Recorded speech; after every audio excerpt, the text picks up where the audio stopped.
തെലുഗു കന്നഡ എല്ലാവർക്കും ഞങ്ങളുടെ ഈ ഒരു ചെറിയ ചിത്രത്തിൻ്റെ ഈ ഒരു തുടക്കത്തിന് സാക്ഷിയാവാൻ വന്ന എല്ലാവരും ഇരിക്കുന്നവരോടും നിൽക്കുന്നവരോടും എല്ലാവരും അദ്ദേഹത്തിൻ്റെ ഭാഷയിൽ നന്ദി പറയുന്നു. കഴിഞ്ഞ കുറേ വർഷങ്ങളായിട്ട് അച്ഛനും മകനുമായിട്ടുള്ള കഥകൾ ഞങ്ങളെ തേടി നിറയെ വരാറുണ്ട്. പക്ഷേ താലി തന്നെ പറയാറുണ്ട്, എന്തെങ്കിലും അതിനകത്തൊരു ജനങ്ങൾക്ക് റിലേറ്റ് ചെയ്യാൻ പറ്റുന്ന എന്തെങ്കിലും ചെറിയ സ്പാർക്ക് ഉണ്ടെങ്കിൽ ചെയ്യാം. അങ്ങനെ തോന്നിയതുകൊണ്ടാണ് ഈ സിനിമ ഞങ്ങൾക്ക് രണ്ടുപേർക്കും അതിൻ്റെ ഒരു കഥ പറഞ്ഞപ്പോൾ ഒരു ഇഷ്ടം തോന്നി. ഇങ്ങനെയുള്ള എന്തെങ്കിലും കാര്യങ്ങളുണ്ടെങ്കിൽ, പക്ഷേ ഇത് പ്രാവർത്തികമാവണമെങ്കിൽ ഒരു നല്ല നിർമ്മാതാവ് വേണം. അപ്പോൾ ആദ്യമായിട്ട് ഞാൻ ശ്രീ ബാദുഷയാണ് ഞാൻ വിളിക്കുന്നത്.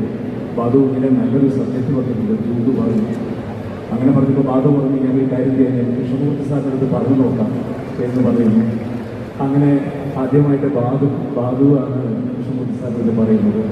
ഞാനത് കൃഷ്ണമൂർത്തിയായിട്ട് ഫോണിൽ സംസാരിക്കുന്നു. ഗോപാലൻ സാറ് വരട്ടെ, ഞാനിതിൻ്റെ വൺ ലൈൻ ഒന്ന് കൊടുക്കാം, സാറിന് വായിച്ചിട്ട് ഇഷ്ടപ്പെടുകയാണെങ്കിൽ ഇത് നമുക്ക് പ്രൊജക്റ്റ് മുമ്പോട്ട് കൊണ്ടുപോകാൻ എന്ന് അദ്ദേഹമാണ് ആദ്യം പറയുന്നത്. അങ്ങനെ 11 മണിക്ക് ശേഷമാണ് അദ്ദേഹം ഈ ഇതിൻ്റെ വൺ ലൈൻ എടുത്ത് വായിച്ച് രാത്രി തന്നെ